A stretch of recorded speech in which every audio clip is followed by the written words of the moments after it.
The bridge of the Terra's Defiance hummed with quiet activity. Admiral Sarah Chen stood before the main viewing screen, her hands clasped behind her back as she watched the stars drift by. The massive ship moved through space like a silent giant, its hull gleaming under the light of distant suns. Sarah had been in command of humanity's frontier fleet for 5 years now. In that time, she had watched their small colonies grow from desperate outposts to thriving settlements. The Kepler sector had become humanity's first real foothold beyond their home solar system, and she was proud of what they had built. A soft chime drew her attention. Lieutenant Commander Torres approached from the communications station, his face troubled. "Admiral, we're receiving a priority transmission. It's not from any human vessel." Sarah turned to face him. "Put it on screen." The stars disappeared, replaced by something that made several crew members gasp. The being on the screen stood nearly 3 meters tall, its body made of what looked like living crystal. Light moved through its translucent form in patterns that hurt to watch.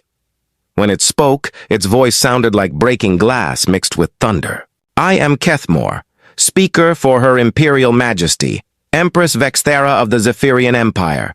I bring words for the creatures that call themselves human."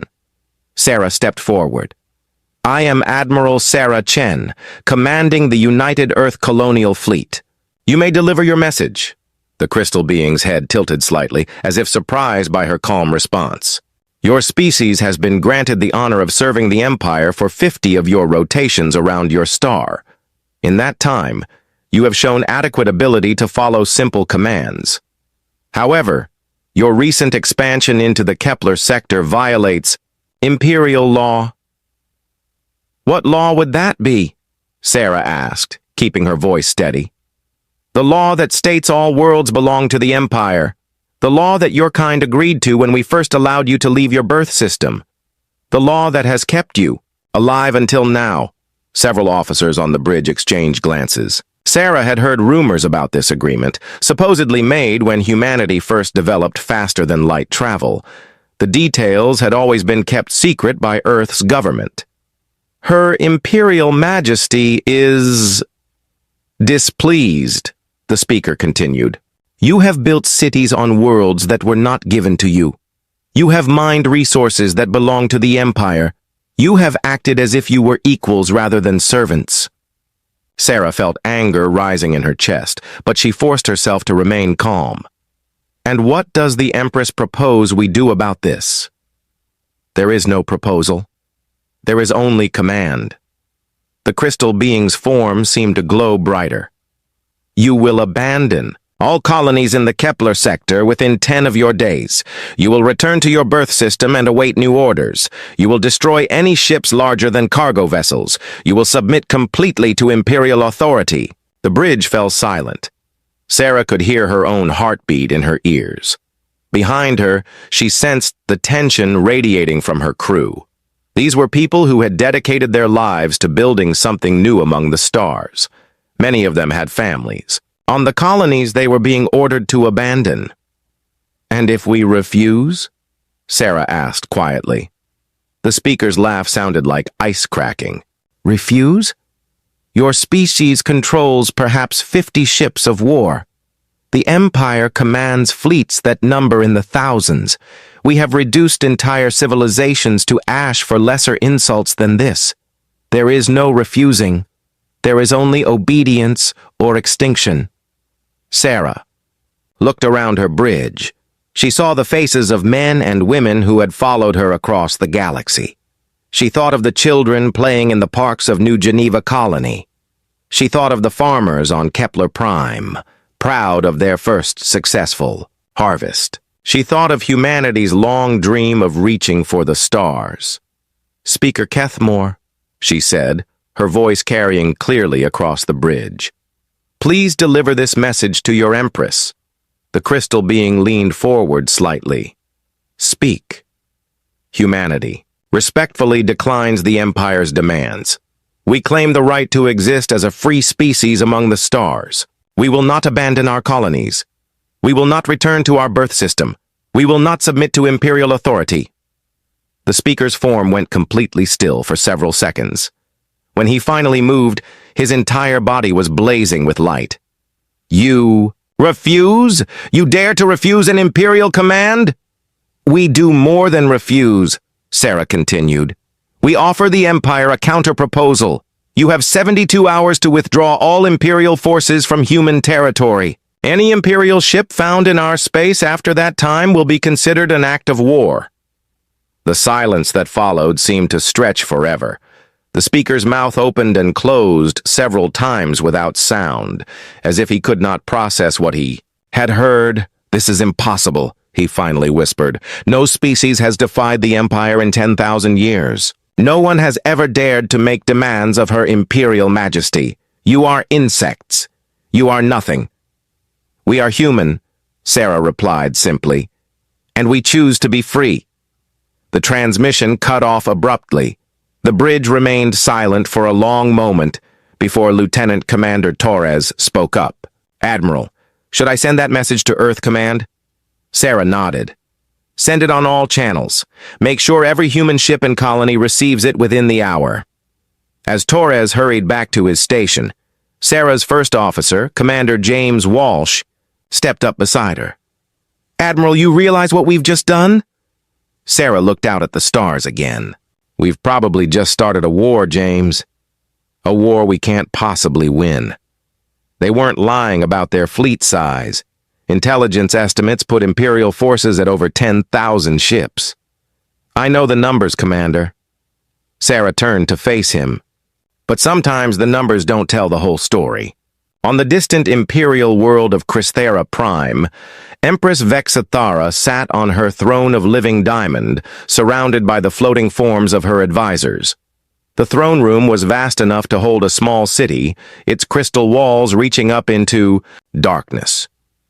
The Empress herself was beautiful in the way that a perfect blade is beautiful, elegant, flawless, and utterly deadly. Speaker Kethmore materialized before the throne, his crystalline form dim with shame. My Empress, I have delivered your commands to the humans. And? Her voice was like music played on crystal chimes, but there was ice underneath it. They have refused. The temperature in the throne room dropped 10 degrees in an instant.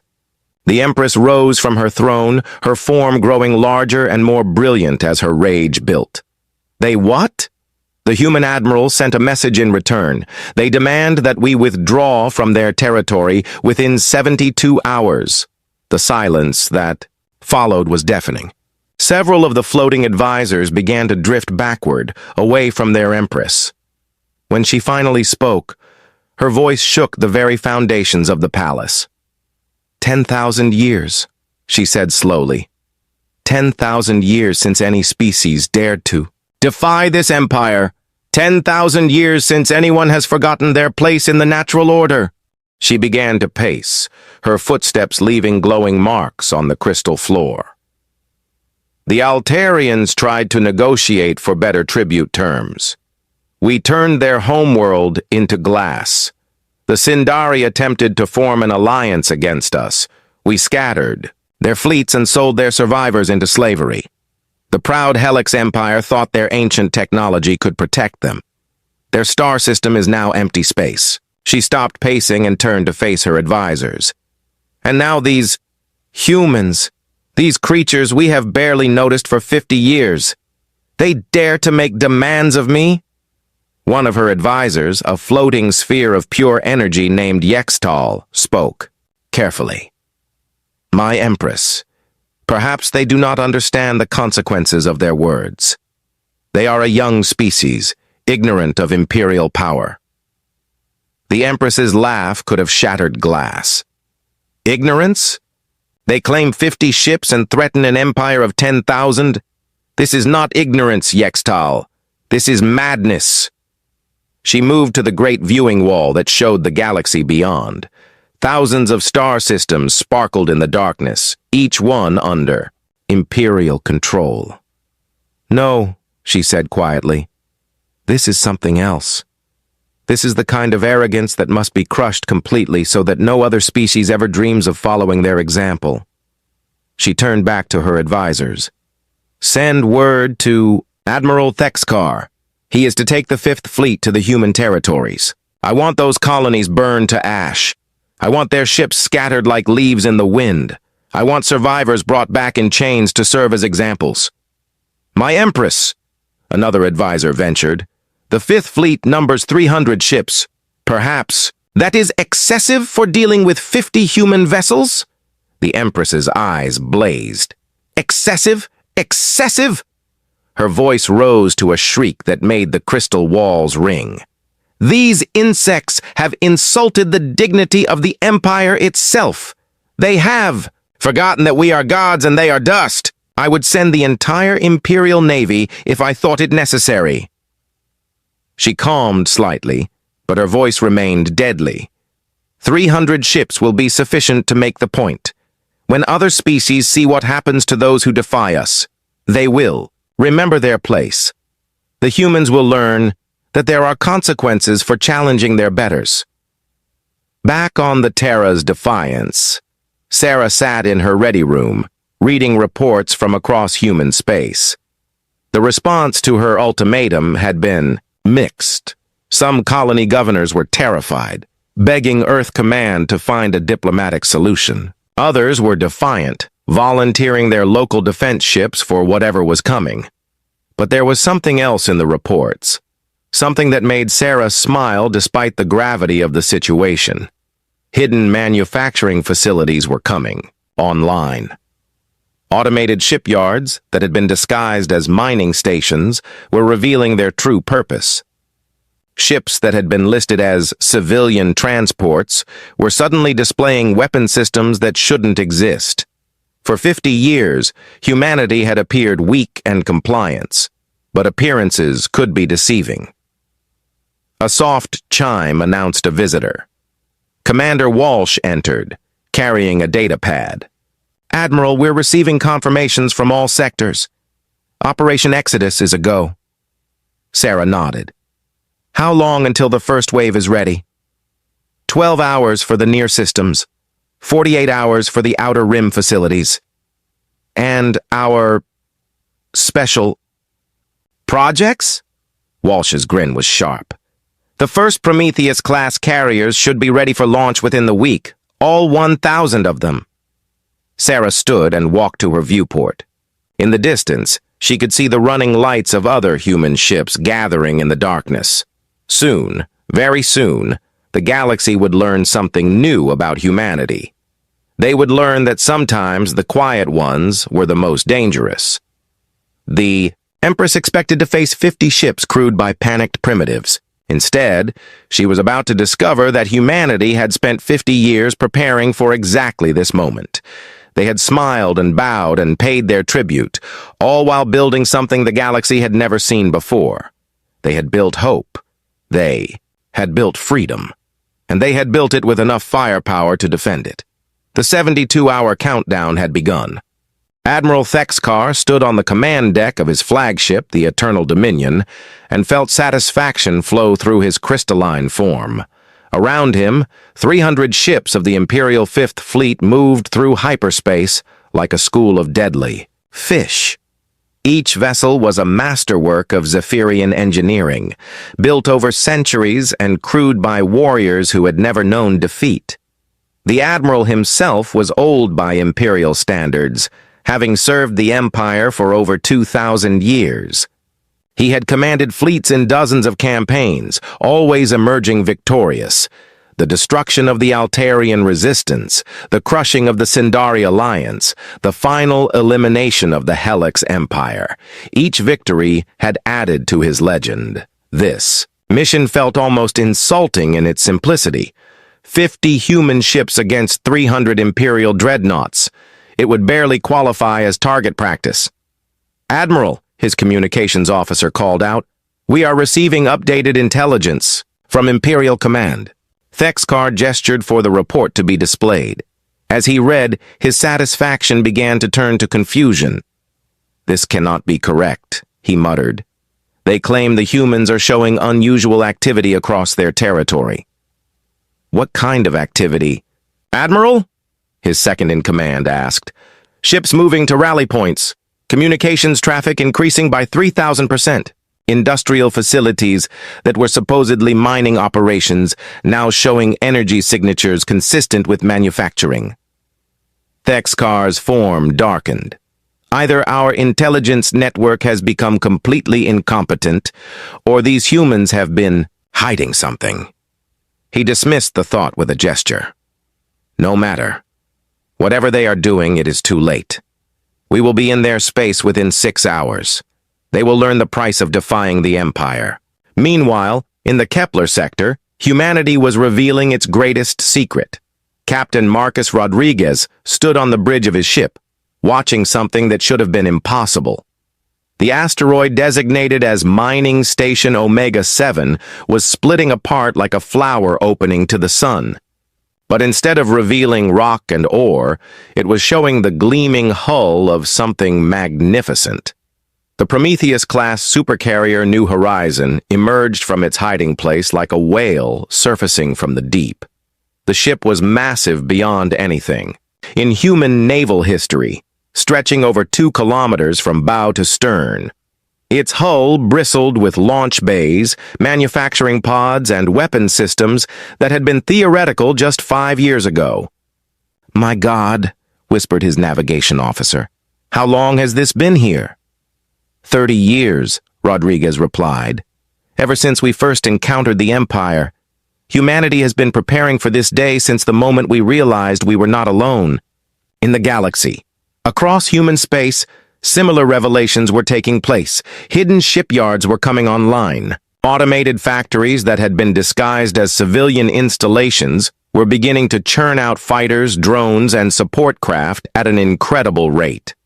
Ships that had been listed as cargo haulers were revealing weapon systems that made them competitive with Imperial cruisers. But the Prometheus carriers were the crown jewel of human preparation. Each one was not just a ship, but a mobile industrial complex.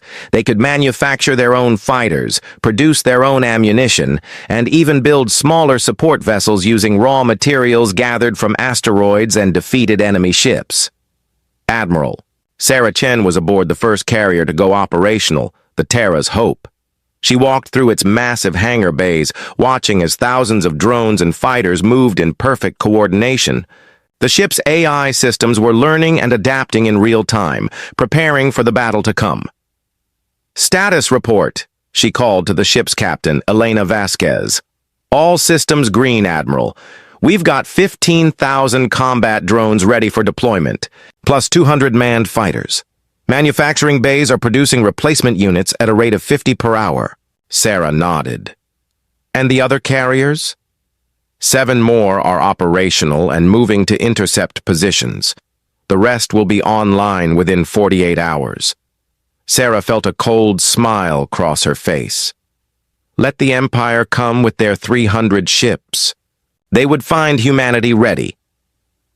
On Crysthera Prime, Empress Vexathera was growing increasingly agitated. Reports kept flowing in from across human space, each one more disturbing than the last. "Explain to me," she said to her intelligence advisor, "how a species we have monitored for 50 years suddenly has industrial capacity we never detected." The advisor, a floating collection of sensory organs called Neth Ulan, rippled with distress. "My Empress, the humans appear to have been more clever than we assumed. They have hidden their true capabilities while appearing to comply with our restrictions." "Hidden how?" "Their asteroid mining operations were actually disguised shipyards. Their cargo haulers were actually warships with retractable weapon systems. Their research stations were actually manufacturing facilities producing combat equipment." The Yaoda Empress's form began to glow with rage. "Are you telling me that for 50 years these insects have been lying to us?" "It appears so, my Empress. They have shown remarkable dedication to long-term planning." "How many ships do they actually have?" Nethulan's form contracted with fear. "Our estimates are uncertain. We count at least 200 combat vessels, possibly more. And they appear to be producing new ships at an unprecedented rate.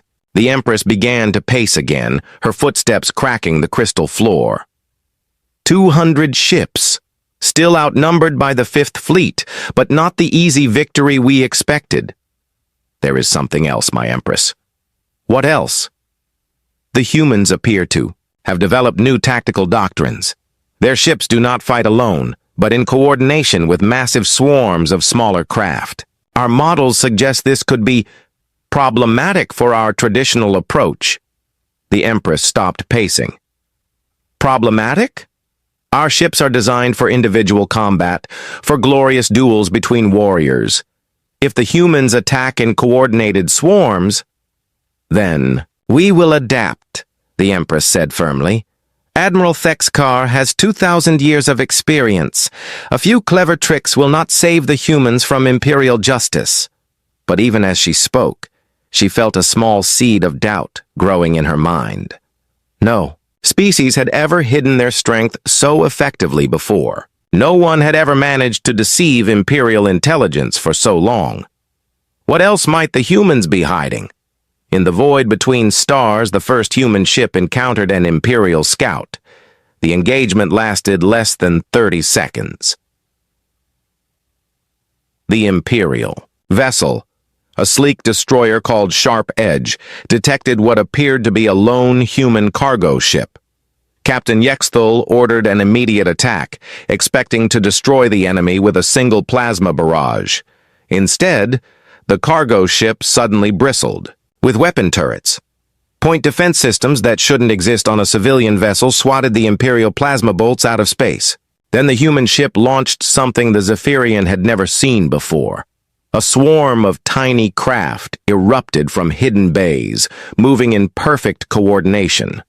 They were too small to be manned fighters, but they moved with intelligence and purpose. The drones swarmed over the Imperial destroyer like angry insects, their weapons finding weak points in the armor with surgical precision.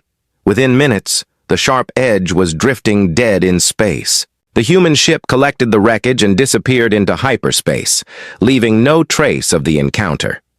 Similar incidents began occurring across the frontier.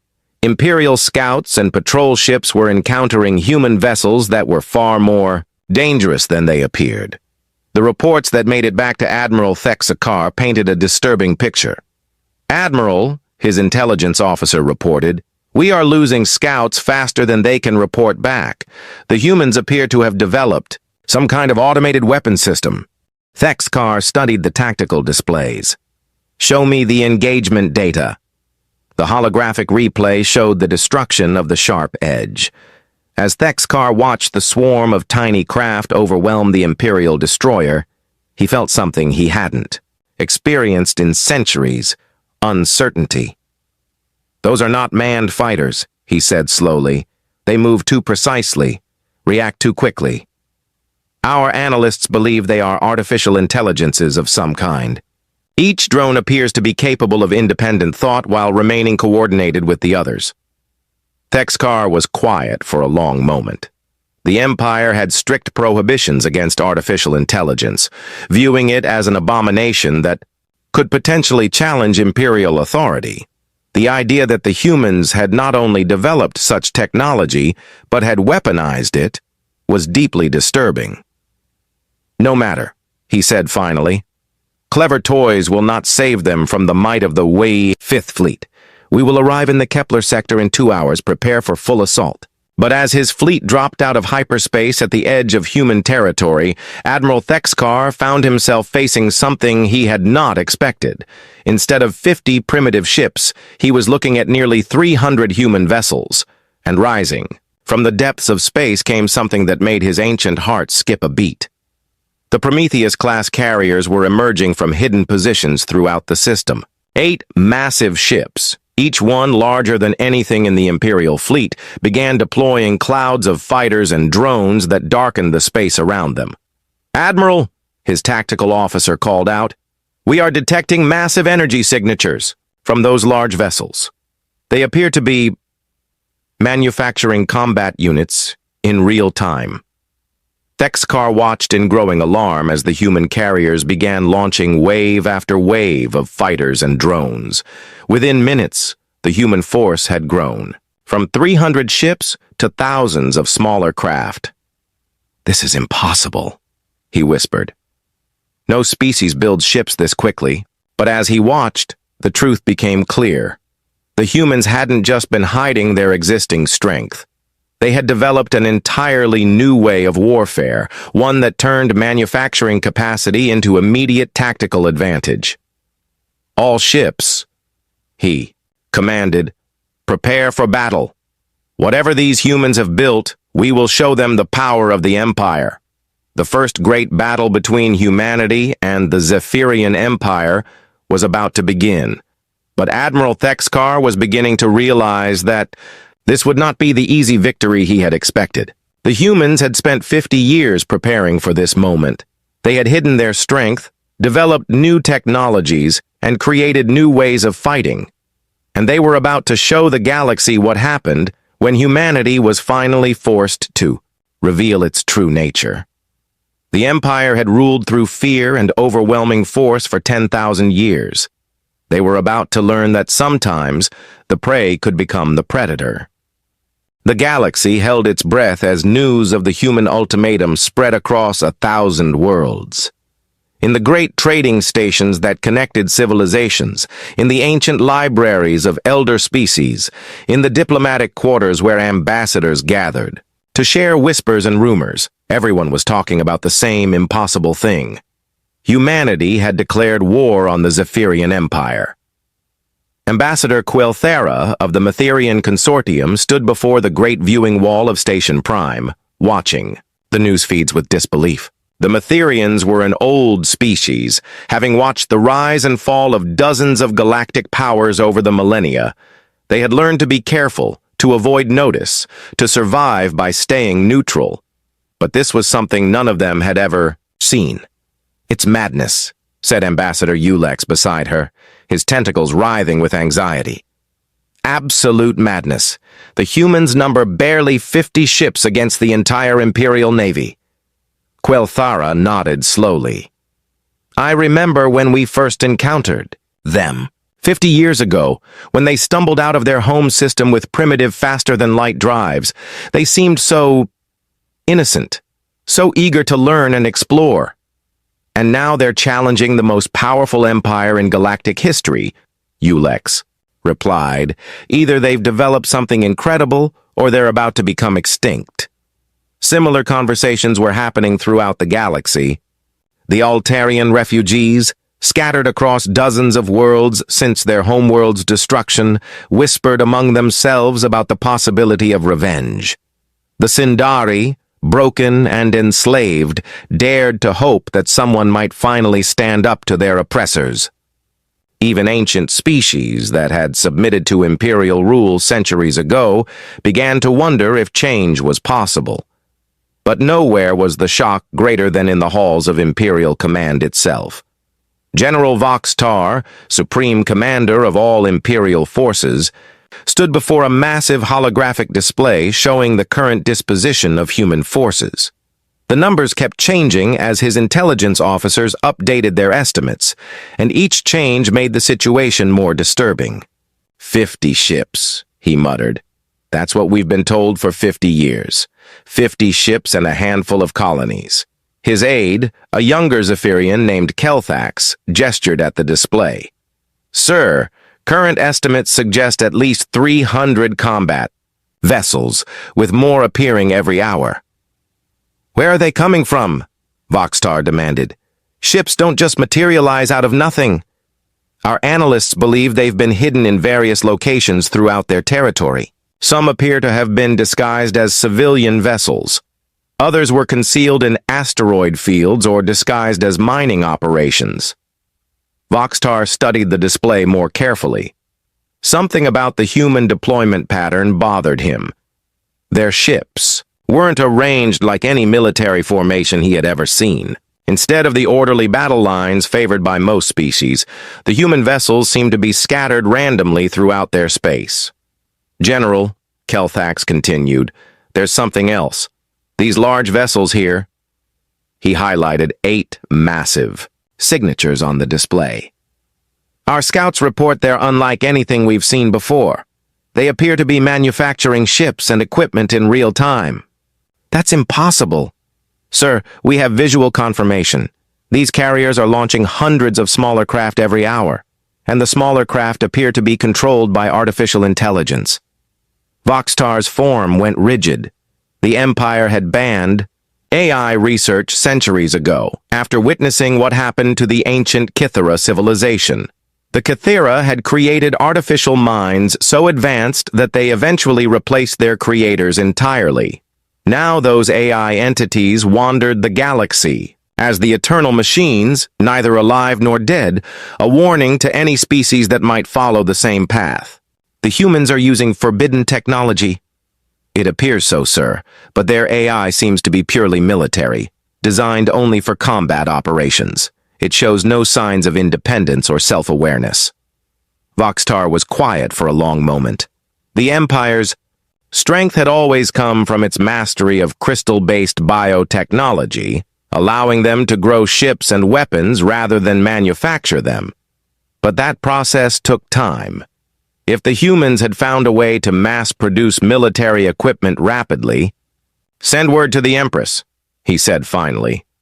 "Recommend that additional fleets be moved to support Admiral Thek's car." "How many fleets, sir?" Voxtar looked at the display again, watching as more human ships continued to appear. "All of them. In the Kepler sector, the first battle between Imperial and human forces was reaching its climax. Admiral Thek's car had expected a quick victory against primitives. Instead, he found himself fighting a type of warfare that challenged everything he thought he knew about space combat. The human carrier. Terra's hope drifted at the center of the battle, surrounded by a cloud of fighters and drones so dense it looked like a metallic storm.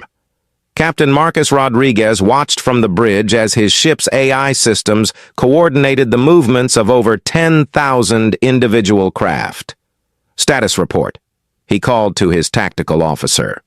"We've destroyed 12 Imperial cruisers and damaged 6 more. Our losses are minimal. The AI swarms are adapting to their tactics faster than they can counter-adapt." Rodriguez nodded.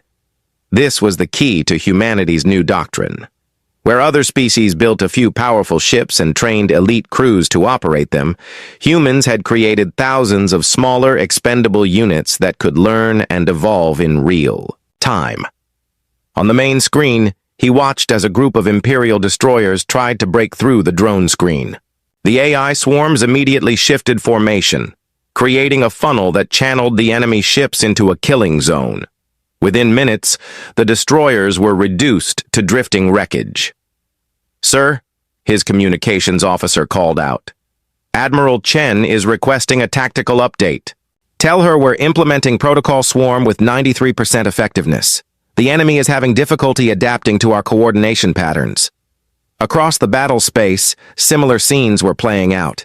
Human carriers hung back from direct combat, instead launching endless waves of fighters and drones that swarmed over Imperial ships like metal locusts. Each drone was individually weak, but together they formed a collective intelligence that could outthink and outmaneuver traditional crew-operated vessels. Admiral Thekskar watched the destruction of his fleet with growing horror. In 2000, years of warfare, he had never seen anything like this. His beautiful ships, each one a work of art created over decades, were being torn apart by swarms of crude-looking human craft. "Admiral," his tactical officer reported, "we've lost 47 ships. Enemy losses are difficult to estimate. They keep producing new craft faster than we can destroy them." "Focus fire on the large vessels," Thekskar ordered. "If we can destroy their carriers, the smaller craft should become ineffective." But even this proved difficult. The human carriers were protected by overlapping shields of drones that absorbed incoming fire like a living wall. And every time the Imperial forces managed to destroy a group of drones, new ones launched to take their place. "Sir," his communications officer called out urgently, "I'm detecting hyperspace signatures. Multiple contacts incoming. Thexkar felt a moment of relief. Perhaps Imperial Command had sent reinforcements. But as the new arrivals dropped out of hyperspace, his hope turned to despair. More human carriers were arriving. Not just one or two, but dozens of them. Each one immediately began deploying its own swarms of fighters and drones, adding to the chaos of the battle. "How many ships do they have?" he whispered. His question was answered as ships continued to arrive. 50 carriers became 100. 100 became 200. The space around the Kepler system began to fill with human vessels, each one adding to the growing swarm of smaller craft. On the bridge of the Terra's Defiance, Admiral Sarah Chen watched the tactical display with satisfaction. Phase 1 of Operation Exodus was proceeding perfectly. The hidden carriers were emerging from their concealment throughout human space, moving to pre-designated rally points. "Admiral," Commander Walsh reported, "we now have 437 carriers operational. The Outer Rim facilities. Report they'll have the remaining units ready within 12 hours. Total fighter and drone count? Over 2 million and climbing. The AI coordination network is handling the increased load without any performance degradation." Sarah nodded. The AI systems had been perhaps humanity's greatest innovation. Unlike the rebellious artificial minds that had destroyed other civilizations, human AI was designed from the ground up to work in partnership with human commanders. Each drone was essentially an extension of a human pilot's will, allowing single individuals to control hundreds of craft simultaneously. "Admiral," the communications officer called out, "we're receiving transmissions from across the galaxy. Species we've never heard of are asking if the reports about our fleet size are accurate." "What are you telling them?" "The truth, ma'am. We now have 800 carriers operational, with more coming online every hour." Sarah smiled. Let the galaxy watch. For too long, species had suffered under Imperial oppression because they believed resistance was impossible. Humanity was about to prove them wrong. On distant worlds, the news was spreading like wildfire. The Altarian refugees gathered around communication terminals, weeping as they watched human ships tear through Imperial formations. The enslaved Sindari whispered the numbers to each other in their work camps. 800 carriers, then 900, then 1,000. Ambassador Quelthara stood in the trading station's communication center, watching the live feeds with growing amazement. "By the ancient gods," she whispered. "They actually did it. They actually built a fleet capable of challenging the Empire." Beside her, Ambassador Ulex was practically dancing with excitement. 1,000 carriers! 1,000! And each one producing hundreds of fighters! The mathematics are staggering. But where did they hide them all? "Does it matter?" Ulex laughed. "They're here now. For the first time in 10,000 years, someone is making the Empire bleed." Word began to spread that this was not just a battle, but a revelation. Humanity had spent 50 years pretending to be weak while building something the galaxy had never seen. They had turned manufacturing into a weapon, logistics into a strategy, and patience into their greatest strength. The first rumors began to reach other oppressed species. If humanity could hide such strength for so long, what might be possible for others? If the mighty empire could be challenged, what did that mean for the future of galactic civilization? In the Kepler system, Admiral Thexkar made the decision that would haunt him for the rest of his days. Faced with the complete destruction of his fleet, he ordered a general retreat. "All ships withdraw to safe hyperspace distance. We will regroup and await reinforcements." It was the first time in over 1,000 years that an Imperial fleet had retreated from battle. As the surviving ships of the Fifth Fleet limped away from human space, they carried with them news that would shake the Empire to its foundation. Humanity was no longer hiding. The galaxy's greatest secret had been revealed, and among the stars, the balance of power had just shifted in ways that no one could have imagined. The age of imperial dominance was ending. The age of humanity was about to begin. The throne room of Crysthera Prime had never seen such chaos.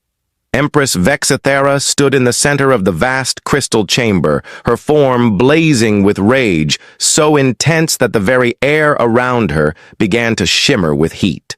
Around her, advisors floated in careful formation, none daring to come too close to their furious ruler.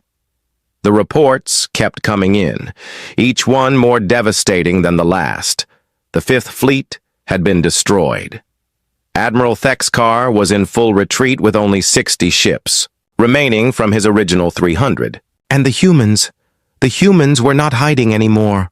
1,000 ships, the Empress whispered, her voice carrying across the chamber like the sound of breaking glass. 1,000 carriers, each one spawning endless swarms of these drones. She turned to her intelligence advisor, Neth Ulan, whose sensory organs were contracted tight with fear. Explain to me how an entire species managed to deceive us for 50 years. My Empress, Neth Ulan began carefully, it appears the humans have a talent for long-term planning that we underestimated. They accepted our dominance publicly while building their true strength in secret. Secret? The Empress's laugh was like the sound of a crystal mountain collapsing. How do you hide 1,000 ships? How do you conceal manufacturing facilities, capable of producing millions of combat craft? They used our own assumptions against us, another advisor, Kexhar, ventured. We saw what we expected to see, a primitive species, grateful for our protection, building simple mining operations and cargo vessels. The Empress began to pace, her footsteps leaving glowing cracks in the crystal floor. And now every species in the galaxy has seen Imperial ships retreat. Every slave world, every tribute system, every conquered people has witnessed the Fifth Fleet running from human space. The implications were staggering. For 10,000 years, Imperial rule had been maintained through the simple principle that resistance was futile. No one had ever successfully challenged the Empire because everyone knew it could not be done. But humanity had just shattered that fundamental assumption. My Empress, General Voxtar materialized in the chamber, his form dim with exhaustion. I have completed the strategic assessment you requested. Speak. The human fleet poses a significant threat to Imperial operations. Their swarm tactics are highly effective against our traditional formations. Our ships are designed for individual combat excellence, but they struggle against coordinated mass attacks. The Empress stopped pacing. Are you telling me that we cannot defeat them? I am saying that victory will require a new approach. We cannot meet them ship for ship using conventional tactics. Then what do you recommend? General Voxtar hesitated. What he was about to suggest went against 10,000 years of Imperial tradition. We must adapt our tactics to match theirs, build smaller, more numerous ships, develop our own automated systems. Fight the way they fight. The silence that followed was deafening. The Empress's form grew brighter and more terrible with each passing second. You are suggesting, she said slowly, that the greatest empire in galactic history should copy the tactics of primitive humans. My Empress, these humans are clearly not primitive. Their technology is different from ours, but it is not inferior. In some ways, it may be superior. The crystal floor beneath the Empress's feet began to crack and melt. Superior? Superior? Her voice rose to a shriek that shattered several of the chamber's smaller crystals. The Empire has ruled this galaxy since before their species learned to make fire. We have destroyed civilizations that spanned hundreds of star systems. We are the masters of all creation. She turned to face her assembled advisors, her form now so bright it was painful to look at directly. I will not hear talk of copying inferior tactics from inferior beings. We will crush them using imperial methods, imperial technology, and imperial superiority. General Voxtar bowed his head. As you command, my Empress, what are your orders? Mobilize the First and Second Fleets. Call back the border patrols. Summon ships from every sector of the Empire. Her voice dropped to a deadly whisper. I want 1,500 ships, General. 1,500 of our finest vessels, crewed by our best warriors. We will show these humans what happens when insects try to sting gods. The advisors exchanged worried glances. Mobilizing such a large force would leave many Imperial systems undefended. It would also signal to the entire galaxy that the Empire considered humanity a serious threat. My Empress, Intelligence Advisor Netholon spoke carefully. Pulling. So many ships from patrol duties will leave our territory vulnerable. There are signs that some of our tributary species are already becoming restless. The Empress's laugh could have shattered diamond. Let them be restless. When we return from burning human space to ash, they will remember why they fear us. Sometimes it is necessary to remind the galaxy of Imperial power. She moved to the great viewing wall that showed the Empire's territory. Thousands of star systems sparkled in the darkness, each one under her control. For 10,000 years, peace has been maintained through strength. Every species knows that to challenge us is to invite destruction. These humans have forgotten that lesson, and their ignorance has infected others with false hope. She turned back to her advisors. When we are finished with humanity, there will be no survivors, no prisoners, no mercy. Their colonies will be glass, their ships will be scrap, and their homeworld will serve as a monument to the price of defying the Empire. Meanwhile, in human space, Admiral Sarah Chen stood in the command center of the newly completed stronghold. They called Freedom Station. The massive space facility hung in the void between Kepler Prime and New Geneva, serving as the coordination center for humanity's growing fleet. The display walls around her showed the current disposition of human forces, and the numbers were staggering even to her. 1,000 Prometheus-class carriers were now operational, supported by 10,000 escort vessels and over 5 million drones. It was a fleet larger than anything in recorded galactic history. Admiral, Captain Rodriguez reported, having been transferred to serve as her chief of staff. We're receiving reports from across the galaxy. Imperial forces are mobilizing on a massive scale. How massive? Intelligence estimates suggest they're gathering between 12 and 1,500 ships. The largest Imperial fleet ever assembled.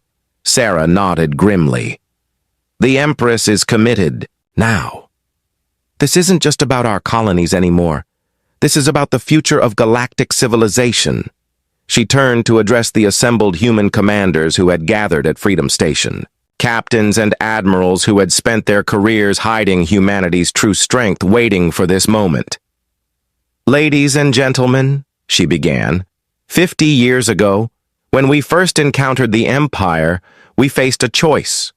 We could submit completely and become another conquered species, or we could prepare for the day when we would be strong enough to stand free. The room was silent as every human officer hung on her words. We chose to prepare. We chose to sacrifice short-term comfort for long-term freedom. We built our ships in secret, trained our crews in hidden facilities, and developed technologies that the galaxy had never seen. She gestured to the displays showing their fleet. This is the result of 50 years of human determination. 1,000 carriers, 5 million drones, the largest coordinated artificial intelligence network ever created. We have built something that can stand against the full might of the Zephyrian Empire. But, she continued, her voice growing harder, building this fleet was the easy part. Now we must use it. The Empire is gathering its full strength to destroy us. When they come, they will bring everything they have. This will not be a battle. This will be a war that determines whether humanity lives free or dies in chains. She looked around the room, meeting the eyes of every commander present. Are you ready? The response was immediate and overwhelming. Every officer in the room stood, their voices joining in a chant that echoed through the station. Free humanity! Free the galaxy! But even as her commanders showed their enthusiasm, Sarah knew the challenges that lay ahead. The Empire had 10,000 years of experience in warfare. They commanded technologies that humanity barely understood, and they would be fighting with the desperation of a power that had never faced a real challenge. The coming battle would not just determine humanity's fate. It would decide whether the galaxy continued under imperial tyranny or entered a new age of freedom and cooperation. The stakes could not be higher. On the distant world of Altair 7, in a refugee camp that had existed for 300 years, an old Altarian named Quelthara listened to the news broadcasts with tears streaming down his weathered face. His people had been scattered to the winds when their homeworld was destroyed for daring to question imperial tribute demands. Since then, they had lived as exiles, never daring to hope for justice. "Grandfather," a young Altarian asked, "is it true? Are the humans really fighting the Empire?" Quelthara nodded slowly. "It is true, child. For the first time in 10,000 years, someone is standing up to the Empire and winning." "What does it mean?" The old Altarian looked up at the stars, where somewhere in the darkness, human ships were gathering for the greatest battle in galactic history. "It means," he said quietly, "that perhaps our long exile is finally coming to an end. Perhaps there is hope after all." Similar conversations were happening on 1,000 worlds, in 1,000,000 refugee camps and slave colonies. The impossible had become reality. Humanity had revealed itself as a force capable of challenging the Empire's absolute power, but the Empire's response was swift and terrible. Empress Vexathara's rage had crystallized into cold determination. She would gather the largest fleet in imperial history and use it to crush humanity so completely that no other species would ever dare to follow their example.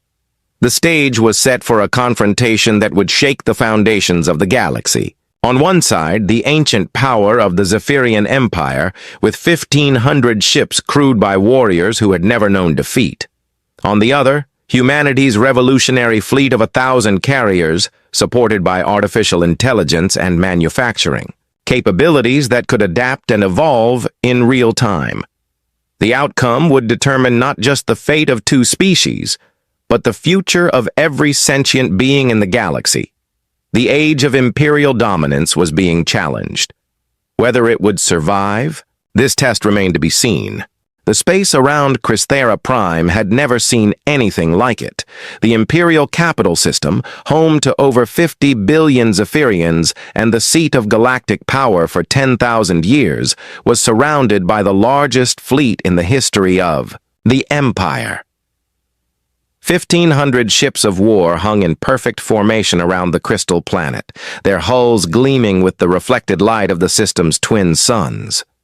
Empress Vexathara stood on the bridge of her personal flagship, the Eternal Glory, watching the final preparations for humanity's destruction. The massive vessel was a work of art as much as a weapon, its crystalline hull grown over centuries and equipped with technology that had taken millennia to perfect. Around her, the greatest admirals and generals of the Empire worked with quiet efficiency, preparing for what they believed would be the final battle of a brief war. "Status report," the Empress commanded. "All fleets report ready, my Empress," Admiral Kexathul replied. The veteran commander had served the Empire for over 3,000 years and had never seen a force so large assembled in one place. 1,500 ships of the line, 2,000 escort vessels, and 50,000 support craft. The humans cannot possibly stand against such might. The Empress nodded with satisfaction. "And our special weapons?" "The stellar collapse bombs are armed and ready. If these humans prove as stubborn as expected, we can destroy entire star systems to prevent their escape." It was a terrible weapon, one that could collapse a star into a black hole, destroying everything in the system. The Empire had used it only twice before, both times to make examples of species that had proven particularly troublesome.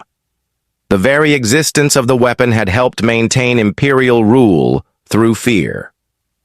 "Excellent," the Empress said. "When the humans arrive, they will see the full power of the Empire arrayed against them. They will understand the futility of their rebellion and beg for a quick death." But even as she spoke, her intelligence advisors were reporting something. That made no sense. Long-range sensors were detecting massive hyperspace disturbances approaching the system. The energy signatures suggested a fleet of incredible size, but the numbers seemed impossible. "My Empress," Intelligence Advisor Nethulan reported nervously, "we are detecting what appears to be the human fleet approaching the outer system." "How many ships?" "That is difficult to determine. The hyperspace disturbances suggest perhaps 1,000 capital ships, with escort numbers in the tens of thousands." The Empress's form flickered with annoyance. "Your sensors are malfunctioning. No species has ever assembled a fleet of such size." "I have verified the readings 3 times, my Empress. The human fleet appears to be larger than our own." Before the Empress could respond, space at the edge of the system began to ripple with incoming hyperspace jumps. What emerged from the quantum foam made every Zephyrian on the bridge fall silent in shock. The human fleet was arriving in waves, ship after ship dropping out of hyperspace with mechanical precision. First came the escorts and destroyers, sleek vessels that looked primitive compared to Imperial craft, but moved with deadly purpose. Then came the cruisers and battleships, larger vessels that bristled with weapon systems. But it was the carriers that truly shocked the Imperial observers.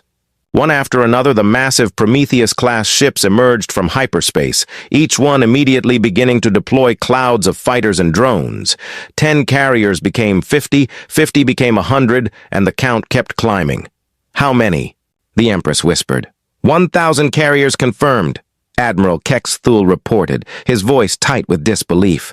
"Escort vessels number over 30,000, and they are deploying. By the ancient crystals, they are deploying millions of smaller craft." The space around Crysthera Prime began to darken as the human fleet deployed. Wave after wave of drones and fighters poured from the carriers, forming clouds so dense they looked like metallic storms. The AI coordination network that controlled them was operating on a scale that defied comprehension, managing the movements of over 8 million individual craft. Admiral Sarah Chen stood on the bridge of the Terra's Defiance, now serving as the flagship of humanity's greatest fleet. Around her, the command crew worked with quiet intensity, coordinating an operation that had taken 50 years to prepare. "All carriers report ready for deployment," Captain Rodriguez announced. "Drone swarms are achieving optimal formation patterns." Sarah nodded, looking out at the Imperial fleet arrayed before them. 1,500 ships was indeed a massive force, the largest the Empire had ever assembled. But humanity had built something different. Where the Empire relied on individual ship excellence, humans had created a collective intelligence that could adapt and evolve in real time. "Open a channel to the Imperial flagship," she ordered.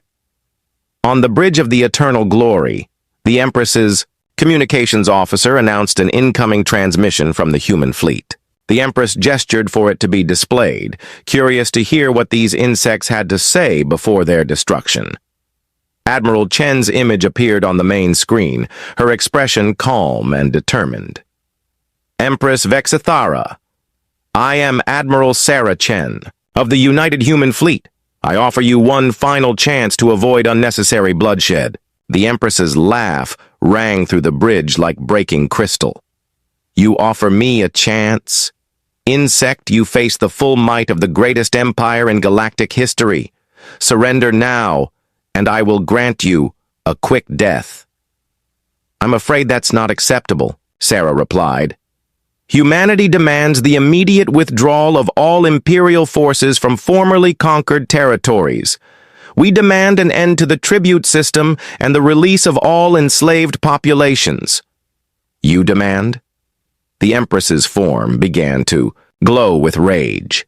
You are surrounded by 1,500 ships of war. You cannot possibly— Empress, Sarah interrupted gently. Perhaps you should look more carefully at what surrounds you.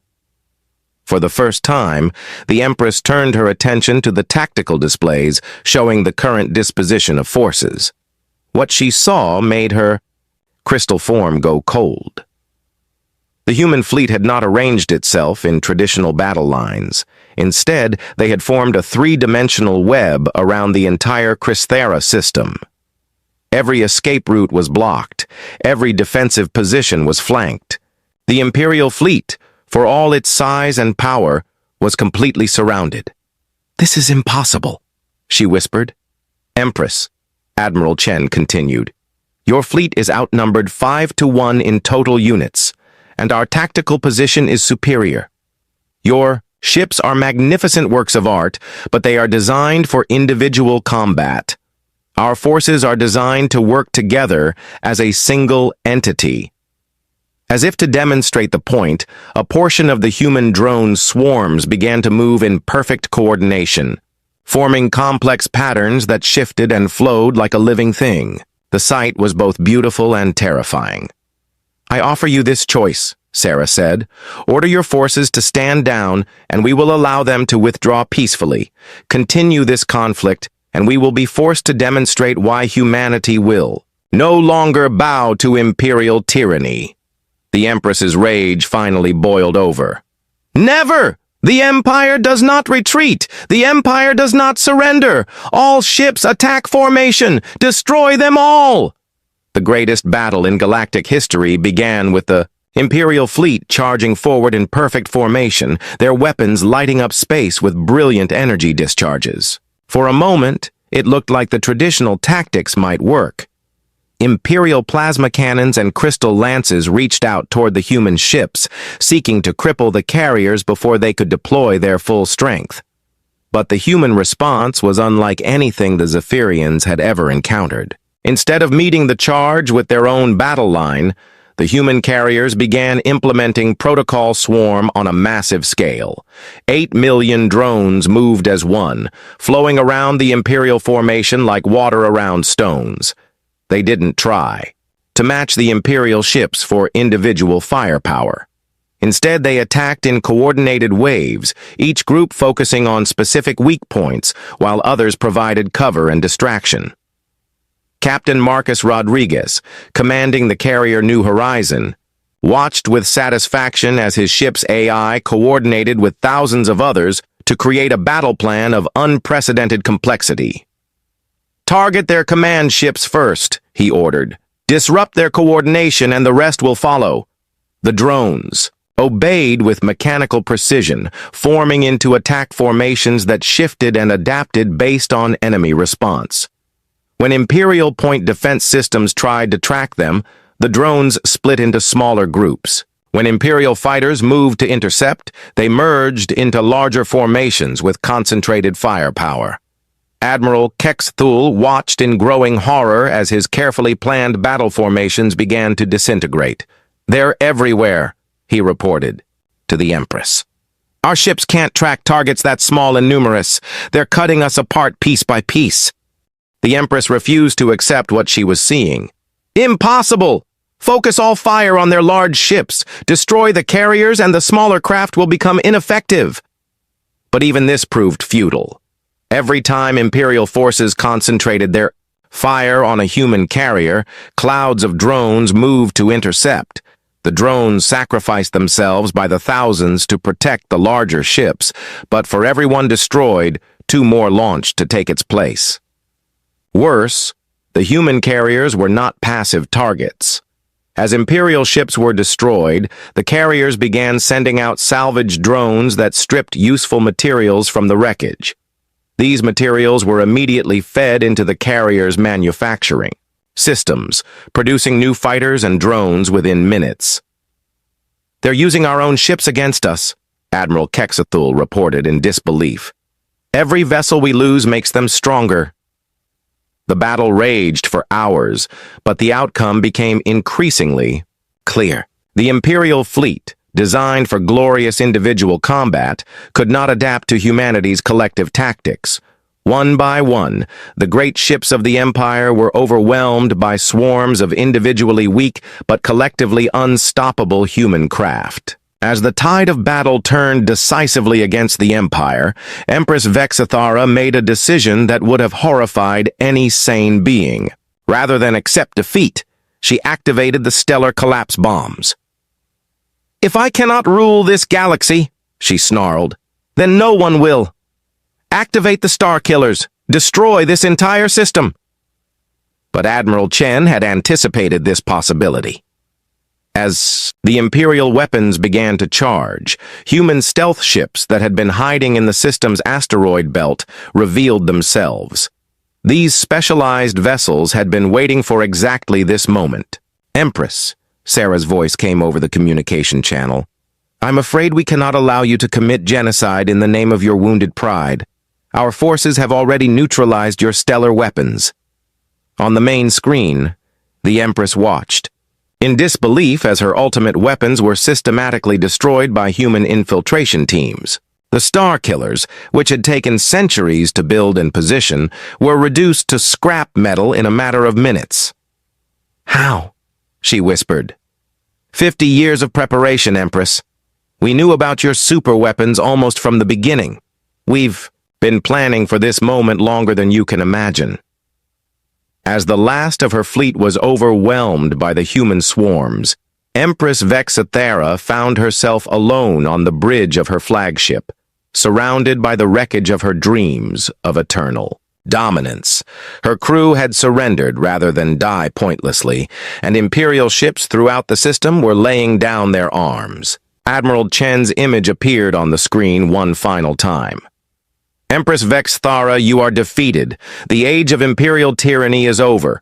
Surrender now, and I give you my word that you and your people will be treated with dignity."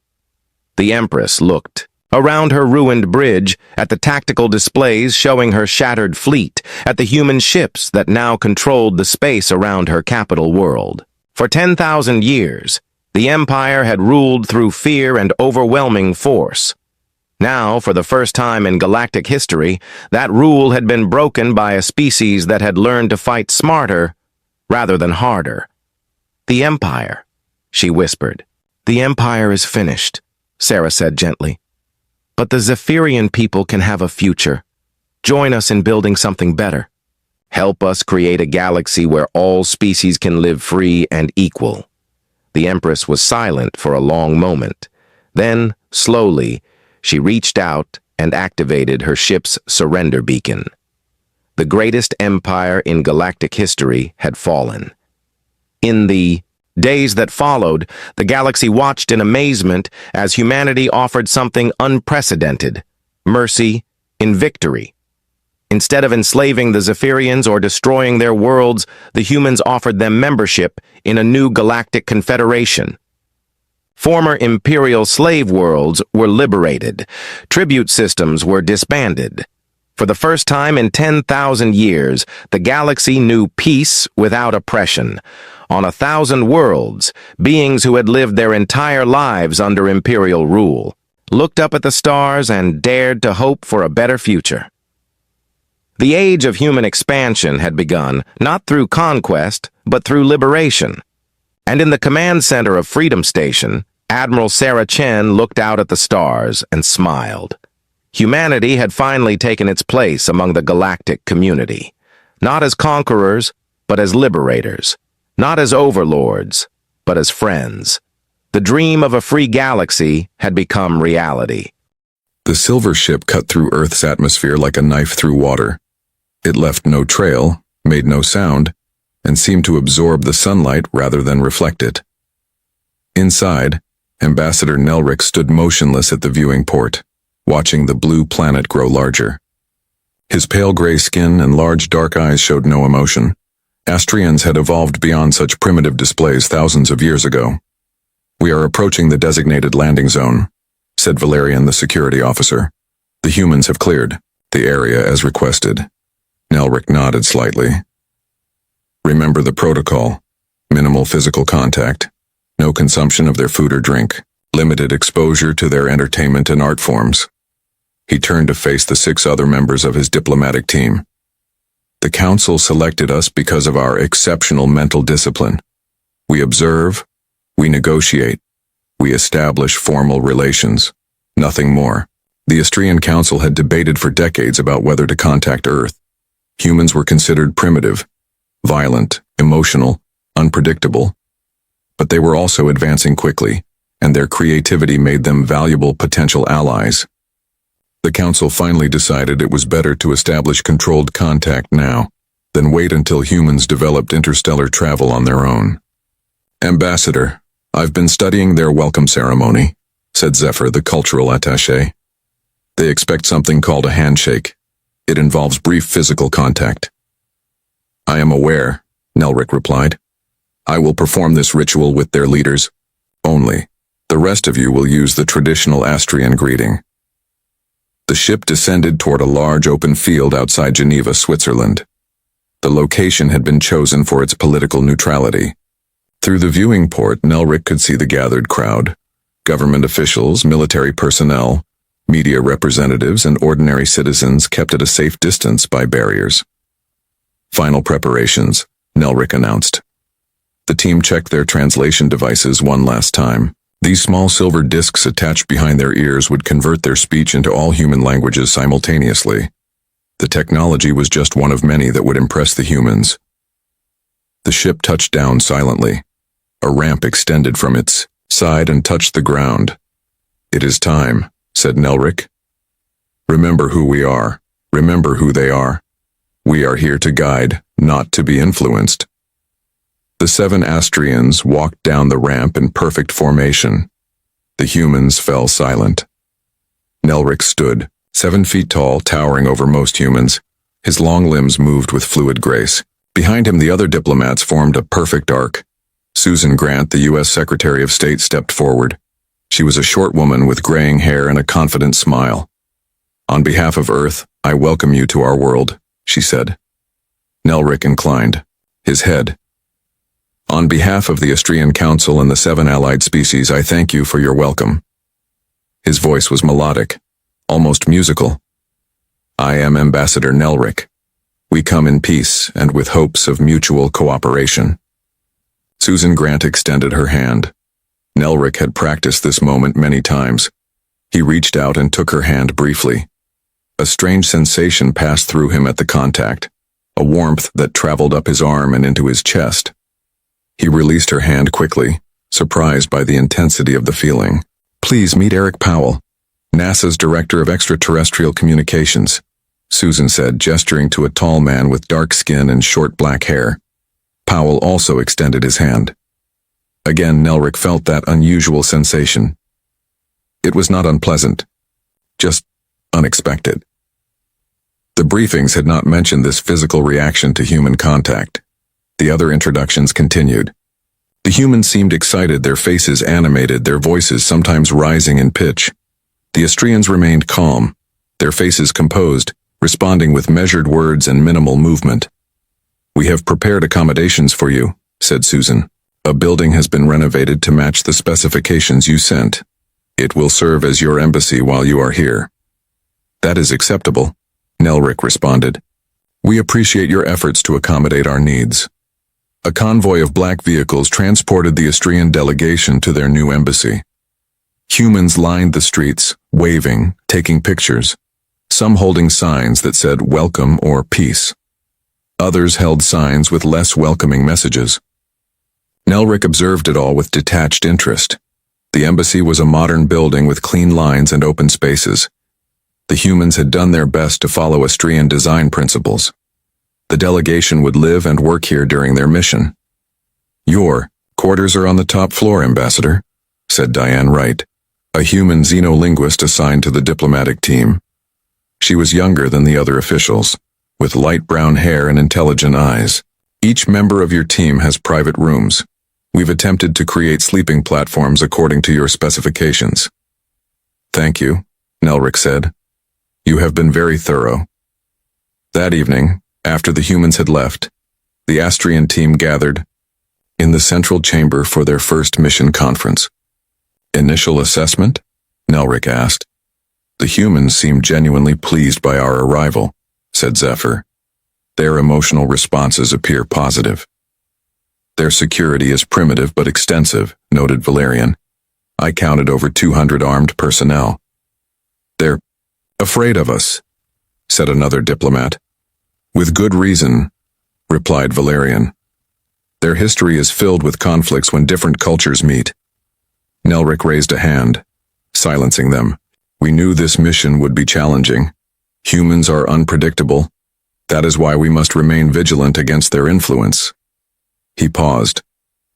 Did any of you experience unusual sensations when interacting with the humans? The others looked at each other, then slowly several nodded. A warmth, said Zephyr. When the human called Powell showed me their art collection. I felt it too, said another. During the handshake. Nelric frowned slightly.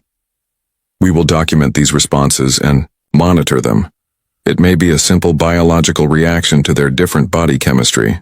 Later that night, alone in his quarters, Nelric reviewed the day's events. He sent a brief factual report to the council, omitting mention of the strange sensations. It was likely nothing significant.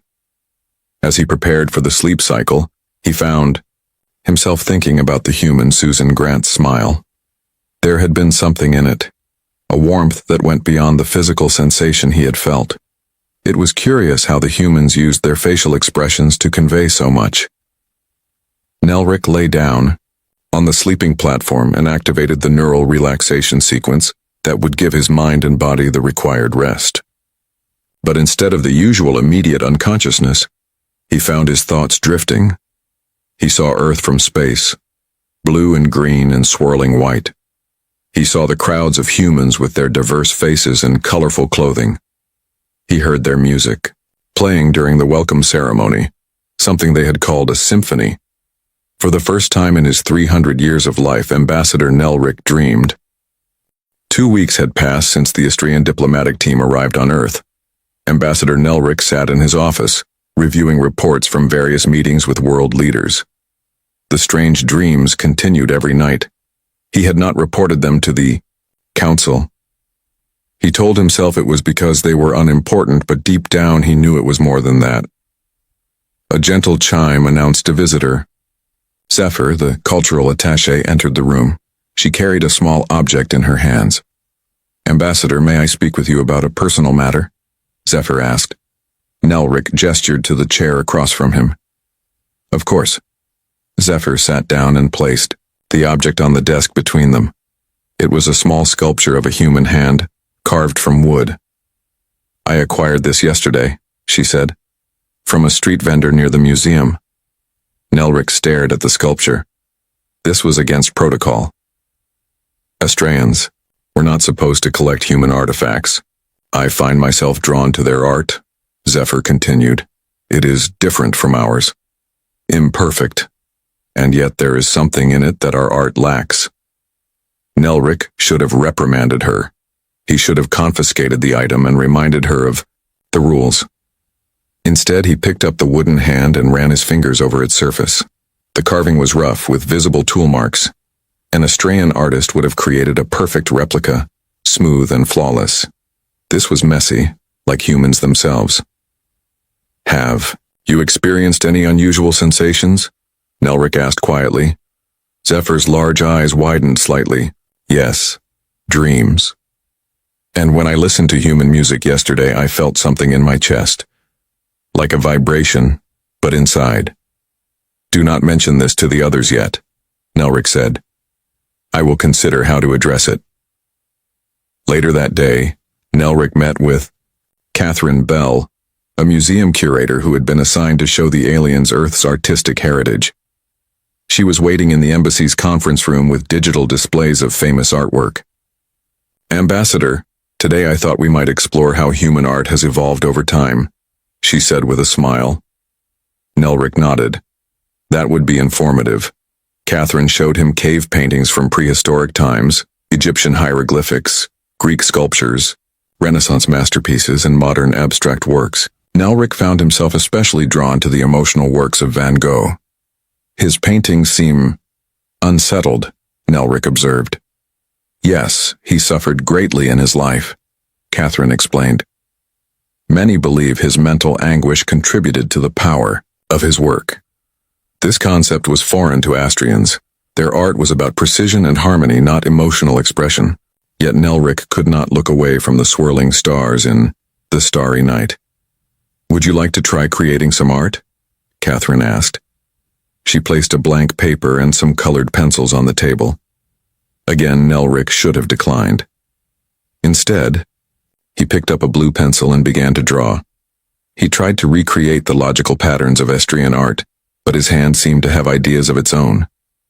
The lines curved unexpectedly. Colors blended in ways he hadn't intended. When he finished, the drawing looked nothing like Astrian art. It was wild, uncontrolled. It was human. Catherine studied his drawing. That's remarkable, she said. It reminds me of the ocean during a storm. Nelric set down the pencil. I must attend another meeting now. That evening, the diplomatic team gathered for dinner in their private dining hall. They consumed nutritional supplements from their homeworld, carefully avoiding human food despite the aromatic meals that had been prepared for the human staff. Ambassador, said Alan Mitchell, the chief of security for the diplomatic mission, we've arranged for a musical performance tomorrow. Small orchestra will play in the embassy garden. That is acceptable, Nelric replied. I have a concern, Valerian, the Astrian security officer, interjected. Our exposure to human culture is increasing. I believe we should limit these interactions. The council instructed us to learn about humans, Nelric countered, to understand them better. Understand, yes, but not to participate, Valerian said. His eyes narrowed slightly. Some of our team seem unusually interested in human activities. The statement hung in the air. Several diplomats looked down at their plates. I will send an update to the council tomorrow, Nelric said. We will proceed as planned until instructed otherwise. Later that night, Nelric found himself wandering to the kitchen area. The human staff had left for the day, but the smells lingered. He had noticed these smells for days, but had successfully ignored them. Tonight, something drew him forward. On the counter sat a bowl of red objects. Apples, he remembered from the briefings. Fruits that humans consumed. He picked one up and examined it. The surface was smooth and cool against his fingers. Without fully intending to, he brought it to his face and inhaled deeply. The scent was complex and inviting. Astrians had a sense of smell, but it was primarily used for detecting danger, not for pleasure. This was different. He found himself wondering what the apple would taste like. Ambassador? Nelric turned quickly. Diane Wright, the xenolinguist, stood in the doorway. I was just leaving some translation notes for tomorrow's meeting, she explained. I didn't expect anyone to be here. I was conducting research, Nelric said stiffly, setting the apple down. Diane smiled. Were you thinking of trying it? It's perfectly safe for your biology. We did all the testing, remember? Astrians do not eat for pleasure, Nelric stated. But you could, Diane said simply. There's no harm in experiencing new things. She walked over and picked up the apple he had set down. With a small knife from the counter, she cut a slice and offered it to him. Just once, she said. How can you truly understand humans if you don't experience what drives much of our culture? Food, art, music. These are essential to who we are. Nelric stared at the slice of apple. Protocol was clear. And yet, he took the slice and placed it in his mouth. The sensation was immediate and overwhelming. Sweetness, tartness, juice, texture. His sensory receptors had never processed anything like it. He closed his eyes as the flavor spread across his tongue. Good? Diane asked. Nelric opened his eyes. Interesting, he said. But it was more than interesting. It was transformative. That night, his dreams were more vivid than ever. He saw colors that didn't exist on his homeworld. He heard music. And for the first time in his long life, in the dream, Ambassador Nelric smiled. The next morning, a A message arrived from the Austrian Council. It was brief and direct. Reports indicate possible contamination. Delegation recall under consideration. Limit all non-essential contact with humans immediately. Nelric read the message twice. Then, instead of sharing it with the team, he deleted it. A month had passed since the Austrians arrived on Earth. The changes in the diplomatic team were becoming harder to hide. 3 more messages from the Council had arrived, each more urgent than the last. Nelric had shared edited versions with his team, removing the warnings about contamination and recall. The orchestra performance in the garden had been a turning point. The human musicians had played Beethoven's Ninth Symphony. The Austrian diplomat sat still and proper at first, but as the music swelled, something unexpected happened. Zephyr closed her eyes. Another diplomat swayed slightly, and Nelric, to his own surprise, felt moisture forming in his eyes. Austrians did not cry. Their tear ducts had evolved for cleaning the eye, not emotional expression. Yet here he was, experiencing what humans called being moved by music. That morning, Nelric called a private meeting with his most trusted team members. "We need to discuss our situation," he said, once they had gathered in a secure room. "We are changing." "Dreamed of my home last night," said one diplomat. "But in the dream, I felt sad to leave Earth. Austrians do not feel sadness." "I laughed yesterday," admitted another. "A human told a joke and I responded." Zephyr placed several small objects on the table: a seashell, a coin, a piece of colored glass, a feather. "I collect these now. They have no purpose except that I find them beautiful." Nelric nodded. "The Council suspects. They have mentioned contamination and possible recall. They fear we are becoming like humans," Valerian said from the doorway. No one had noticed him enter. "And they are right to fear it." The room fell silent. Valerian had always been the most traditional member of the team, the most resistant to human influence. "You hid the true contents of the Council messages," Valerian continued, looking at Nelric.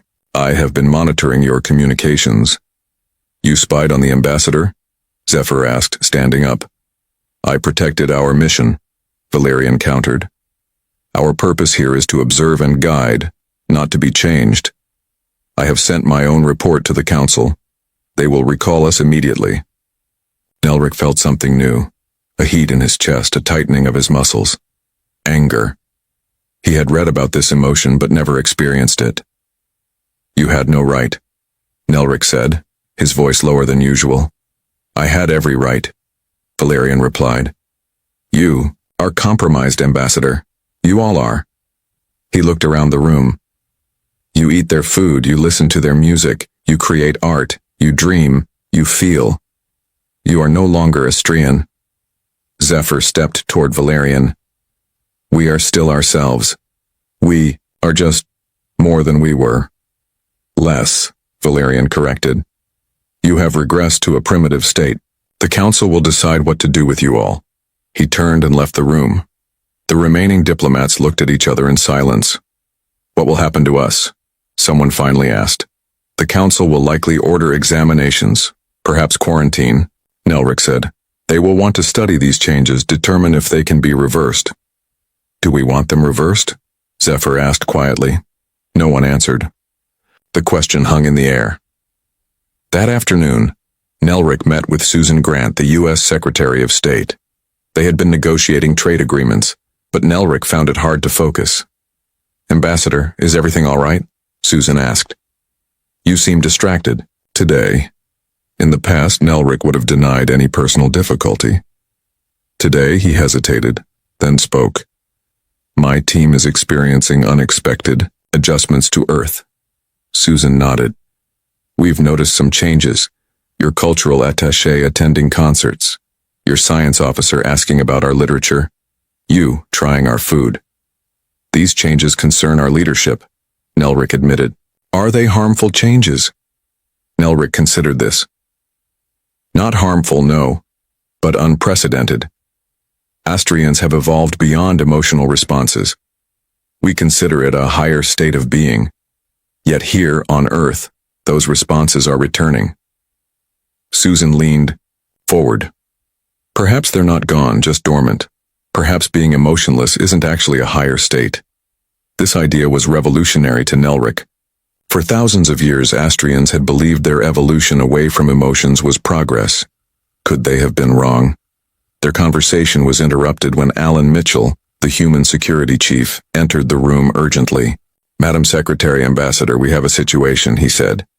"One of the Astrian diplomats is requesting asylum." "Asylum?" Susan asked, surprised. "Which diplomat?" Nelric demanded. "Zephyr," Alan replied. "She came to our embassy 20 minutes ago. She says the Astrian Council is recalling your delegation and she does not wish to return." Nelric stood up. "I need to speak with her." At the human embassy, Zephyr waited in a private room. When Nelric entered, she looked up with clear anxiety on her face, an expression no Astrian would have shown a month ago. "Ambassador, I cannot go back," she said immediately. "Not now. Not after experiencing all this." She gestured around her, indicating Earth in general. "The Council will see this as confirmation of contamination," Nelric said. "Is that what this is? Contamination? Or is it awakening?" Zephyr picked up a small music player a human had given her. "Listen to this and tell me it is not beautiful." She played a piece of human music, something called jazz. The complex rhythms and improvisation were unlike anything in Astrian culture. Their music was mathematical, precise. This was wild and free. "I feel when I hear this," Zephyr said. "I feel alive." Before Nelric could respond, his communication device activated. A holographic message appeared between them. The stern face of Council Elder Maxis. "Ambassador Nelric, your mission is terminated. A ship will arrive in 3 Earth days to bring the delegation home. All diplomats will undergo decontamination upon return. Prepare your team." The message ended abruptly. Zephyr looked at Nelric with wide eyes. "Decontamination will strip away everything we've experienced," she said. "Everything we've become." Nelric knew she was right. Decontamination would reset their neural pathways, erase the changes that had occurred. They would forget the taste of apples, the feeling of music, the wonder of art. They would return to being perfect, emotionless Astrians. "I cannot lose this," Zephyr whispered. "Please understand." Nelric did understand, more than she knew. That night, alone in his quarters, he stared at his reflection in the mirror. His face had changed subtly. The rigid composure had softened. His eyes showed feelings. A decision formed in his mind. He activated his communication device and sent a message to Susan Grant. "We need to talk. Not about diplomacy, about asylum. For all of us who wish to stay. The Council ship would arrive in 3 days. Nelric had until then to choose, return to what he had been, or remain what he was becoming. As he contemplated this choice, he picked up the wooden hand sculpture Zephyr had given him, and felt its rough surface against his fingers. For the first time, he fully understood what it meant to be human. Not weak, as Astrians believed, but brave enough to feel. The news spread quickly. 5 Astrian diplomats, including Ambassador Nelric, had requested asylum on Earth. Only Valerian and 1 other diplomat remained loyal to the Council. World leaders gathered for emergency meetings. The media called it the alien defection crisis. Nelric sat across from Susan Grant and Patricia Diaz, the U.S. President, in the Oval Office. The room was tense. "The Council is demanding your return," President Diaz said. "They say you are suffering from a biological contamination that has affected your judgment." "It is not contamination," Nelric replied. "We have changed. Yes, but through experience, not infection." "Can you prove that?" Susan asked gently. "Many people fear this could be some kind of alien disease affecting your minds." Nelric considered this. "Our medical officer has conducted tests. The changes appear to be the activation of dormant neural pathways, not the creation of new ones. These capacities were always within us, just suppressed." "Like turning on lights in an empty room," Susan suggested. "Yes," agreed Nelric. The room was always there, just dark. President Diaz leaned forward. The council ship will arrive tomorrow. We need to decide our position quickly. If you grant us asylum, there could be consequences for Earth. Nelric acknowledged. The Astrian Council has significant influence among the 7 allied species. And if we return you against your will, we betray our own principles, President Diaz said. It's not an easy decision. After the meeting, Nelric returned to the embassy where his team waited anxiously. Zephyr had moved to a safe location under human protection, but the others remained. What did they say? One diplomat asked. They are considering our request, Nelric answered. But they fear council retaliation. The humans should fear the council, said Valerian, entering the room. He had been avoiding the others since sending his report. You are putting Earth at risk with this foolishness. Is it foolish to wish to grow, to experience life more fully? Nelric challenged. It is foolish to abandon thousands of years of evolution for primitive sensations, Valerian replied. Look at yourselves, you are becoming erratic, unpredictable. Like them. Perhaps unpredictability has value, Nelric suggested. Perhaps perfect order is not the ideal state we believed it to be. Valerian shook his head. The ship arrives tomorrow. The council has sent Commander Vox to retrieve us. He will not be as patient as I have been. That night Nelric could not sleep. He walked through the embassy garden looking up at the stars. Somewhere up there, an Astrian ship was approaching, carrying Commander Vox and his security team. Vox had a reputation for strict adherence to council directives. Nelric heard soft footsteps behind him and turned to see Diane Wright, the xenolinguist. Couldn't sleep? She asked. Sleep has become difficult, Nelric admitted. Dreams are intense. That's part of being human, Diane said, sitting on a bench. The hard parts come with the good parts. Before coming to Earth, I never questioned our evolution, Nelric said, sitting beside her. We believed we had moved beyond emotion to a higher state. Now I wonder if we lost something essential. In linguistics, there's a concept called linguistic relativity, Diane explained. It suggests the language you speak shapes how you perceive reality. Maybe Astrian culture did the same thing, shaped how you perceive yourselves. A limited perception, Nelric agreed. They sat in silence for a while, looking at the stars. What will you do if they force you to return?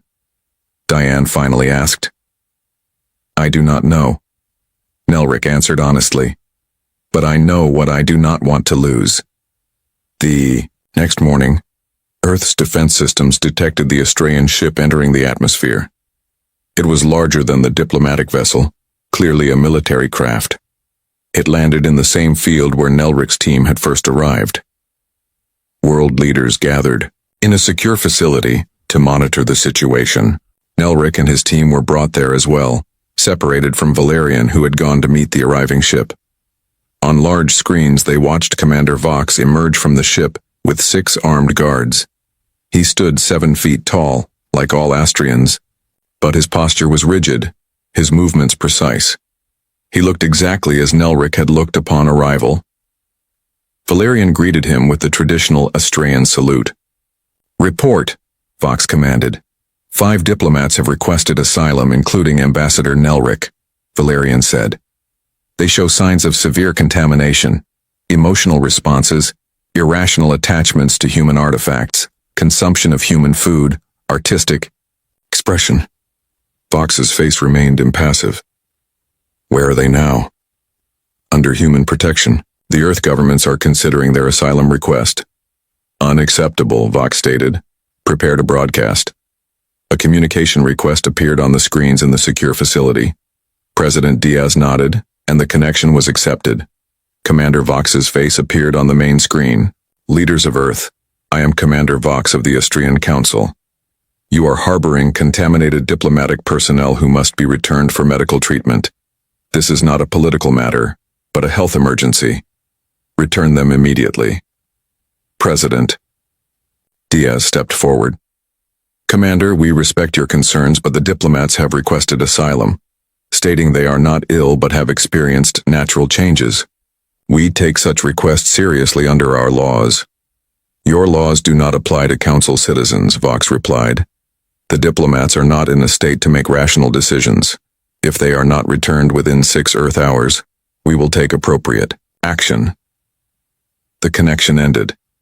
The room erupted in urgent discussions. Is he threatening military action? Someone asked. The ship he arrived in is not heavily armed, said a military advisor. But we don't know what appropriate action means in this context. Nelric stood up. I need to speak with Commander Vox directly. That could be dangerous, Susan warned. I know Vox. He follows council directives absolutely, but he is not unreasonable. If I can explain what has happened to us, he might understand. After much debate, a meeting was arranged. Nelric would meet Vox on neutral ground, a small building, at the edge of the landing field with both human and Astrian security present but at a distance. Before leaving, Nelric gathered his team. Whatever happens, know that what we have experienced on Earth has value. If we must return, they can decontaminate our bodies, reset our neural pathways, but somewhere inside we will remember. Zephyr, who had been brought to the facility for safety, touched Nelric's arm, a gesture no Astrian would have made before Earth. Be careful. Vox will not understand what we have gained. Nelric nodded. As he walked toward the meeting point, he felt fear, another new emotion, but alongside it was something stronger. Determination. He would fight to keep what he had found on Earth. Not just for himself and his team, but for all Astrians who had forgotten what it meant to truly live. Commander Vox waited inside the building, standing perfectly still. As Nelric entered, their eyes met. For a moment, Nelric saw himself as he had been, controlled, detached, empty. Ambassador, Vox said. It is time to come home. Nelric stood before Commander Vox in the small meeting room. Two beings of the same species, yet now so different. You will return with me, Vox said. His voice was flat, emotionless, exactly how Nelric used to sound. All of you. The Council has ordered complete decontamination. We are not contaminated, Nelric replied. We have evolved. Devolved, Vox corrected. The changes in your neural patterns show regression to primitive states. States our species moved beyond millennia ago. Nelric took a step forward. Have you experienced music here, Commander? Have you tasted their food? Have you looked at their art and felt something stir inside you? I would not allow such exposures, Vox stated. Then you cannot understand what has happened to us. Nelric reached into his pocket and removed a small device. This contains brain scans of our team, before and after our time on Earth. Yes, there are changes, but look closely at which areas have activated. Vox took the device reluctantly and examined the data. His expression remained unchanged, but Nelric noticed his eyes widen slightly. These are not new neural pathways, Vox said finally. They are dormant ones, now active. Exactly, Nelric agreed. Not contamination, reawakening. These capacities were always part of us, just suppressed. The Council tells us emotional responses are primitive. But what if they are essential? What if in evolving beyond them, we lost something vital? Vox set down the device. The Council's decision stands. You will return. Nelric had expected this. Vox was a soldier, bound to follow orders without question. Yet Nelric had to try one more approach. Before you enforce that decision, there is something you should see. Nelric activated his communication device. Susan, we are ready. The door opened and Susan Grant entered carrying a small box. Behind her came Diane Wright, Catherine Bell, and John Rivera, the humans who had worked most closely with the Astrian diplomats. Commander Vox, Susan said with a respectful nod. Ambassador Nelric suggested you might wish to see some examples of human culture before concluding your mission. Vox stiffened. That is unnecessary. Just one experience, Nelric urged. To understand what you would be taking from us. John Rivera opened the box and removed a small container. "This is called chocolate," he explained.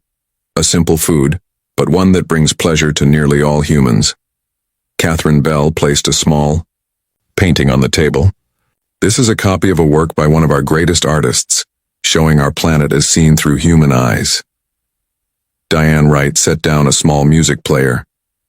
"And this contains what we call music, our attempt to express feelings through sound." Vox looked at these offerings with suspicion. "This is irrelevant to my mission." "Is understanding not relevant?" Nelric asked. "You are here to retrieve diplomats who have changed. Don't you want to know why we choose to stay even knowing the consequences?" Susan stepped forward. "Commander, we understand your concern for your people, but please consider that they may have discovered something valuable, something that could benefit all Austrians." For a long moment Vox was silent. Then, to everyone's surprise, he picked up the chocolate. He examined it carefully. "It cannot harm you," John assured him. "We've confirmed compatibility with your biology."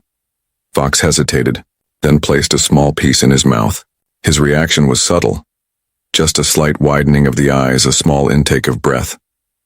But to Nelric, who knew how Austrians controlled their expressions, it was like watching an explosion. "What is this sensation?" Vox asked quietly. "Pleasure," Nelric said. "Simple physical pleasure. Something our species engineered out of ourselves in the name of progress." Vox moved to the painting next, studying it with new interest. Then, with visible reluctance, he activated the music player. The room filled with a simple melody, a piano piece by a human composer named Chopin. As the music played, Nelric watched Vox carefully. The commander stood rigidly at first, but gradually, almost imperceptibly, his posture softened. When the piece ended, the room fell silent. "This changes nothing," Vox said finally. But his voice lacked conviction. "It changes everything," Nelric countered. "You've now experienced a fraction of what we have discovered here. Imagine what else there might be." Vox turned away, his internal conflict visible despite his efforts to hide it. "The Council will not accept this." "Then help us make them understand," Nelric urged. "Not as a defiance of their authority, but as a discovery that could benefit our entire species." The humans exchanged hopeful glances as Vox seemed to consider this. "What do you propose?" he asked finally. "A compromise," Nelric said. "Allow those of us who wish to stay to remain as permanent representatives on Earth. Those who wish to return may do so. And you, Commander, will take our findings back to the Council, not as a warning, but as an opportunity." Over the next hour they worked out the details of this plan. Vox would return with Valerian and the diplomat who wished to leave. He would present the brain scans and other data to the Council, suggesting not contamination but rediscovery of suppressed aspects of Austrian biology. Most importantly, Vox agreed to recommend continued diplomatic relations with Earth, with regular rotation of personnel to prevent isolation of those who remained. It was a small victory, but a significant one. As they concluded their agreement, Susan turned to Nelric. "Do you think the Council will agree to this?" "They will be cautious," Nelric admitted. "But they are not unreasonable. If Vox supports our findings, they will at least consider the possibility that what has happened to us is not a threat." Later that day, they all gathered at the landing field. The Austrian ship prepared for departure, now carrying Vox, Valerian, and one other diplomat.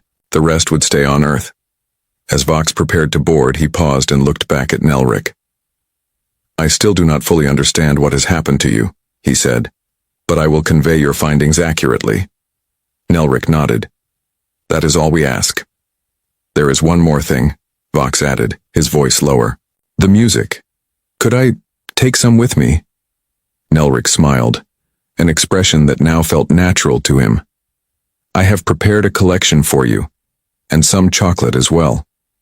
As the ship lifted off, Nelric stood with his team and their human friends, watching it disappear into the clouds.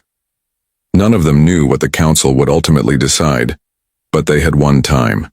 Time to continue exploring what it meant to be both Austrian and emotional beings. "What now?" Zephyr asked, standing beside him. "Now we truly begin our mission," Nelric replied.